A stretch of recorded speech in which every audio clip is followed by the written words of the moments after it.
लगातार 7वें दिन पाकिस्तान ने सीज फायर तोड़ा है। एलओसी पर पाकिस्तान की नापाक फायरिंग अभी भी जारी है। पाकिस्तानी चौकियों से फायरिंग की गई। कुपवाड़ा, उरी और अखनूर सेक्टर में फायरिंग लगातार पिछले 7 दिनों से हो रही है। भारतीय सेना ने पाकिस्तान को करारा जवाब दिया। स्मॉल आर्म्स फायरिंग में हम पिछले 7 दिनों से देख रहे हैं। एलओसी पर लगातार फायरिंग हो रही है और भारत भी इसका मुंह तोड़ जवाब लगातार दे रहा है। लेकिन इसी के चलते ये युद्ध विराम उल्लंघन जो है सामने आ रहा है और इसी पर भारत का कड़ा रुख भी देखने को मिला। करारा जवाब दिया भारत ने एलओसी पर। तो पिछले 7 दिनों से लगातार ये गोलीबारी एलओसी पर चल रही है। सीधे हम रुख करेंगे, हमारे संवाददाता राजीव रंजन हमारे साथ जुड़ गए हैं और जानकारी देने के लिए। राजीव, अगर बीते 6 दिनों की बात करें तो खबर यह आई थी कि लाइट वेपन्स के जरिए गोलीबारी की जा रही है। 7वें दिन फिर से ये फायरिंग वहां पर हुई है। इस बार किस किस्म के वेपन्स का इस्तेमाल किया गया और उसके बाद क्या हालात बने, कैसे भारत ने जवाब दिया, विस्तार से जानकारी दीजिए।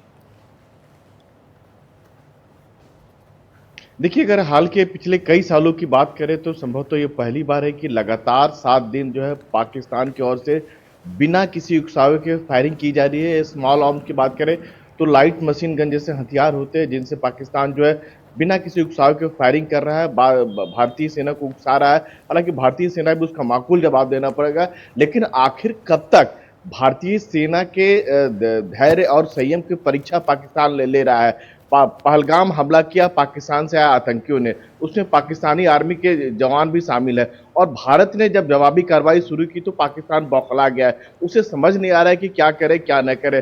भारतीय सेना के वेबसाइट है उसको हैक करने में जुटा हुआ पाकिस्तानी है। तो लगातार इस तरह की पाकिस्तान कार्रवाई कर रहा है। वो चाहता है कि भारत उसके खिलाफ कोई बड़ी कार्रवाई करे और यही वजह है कि प्रधानमंत्री ने सेना को खुली छूट दी है कि आप टाइम तय कीजिए, तारीख तय कीजिए, जगह तय कीजिए और टारगेट तय कीजिए।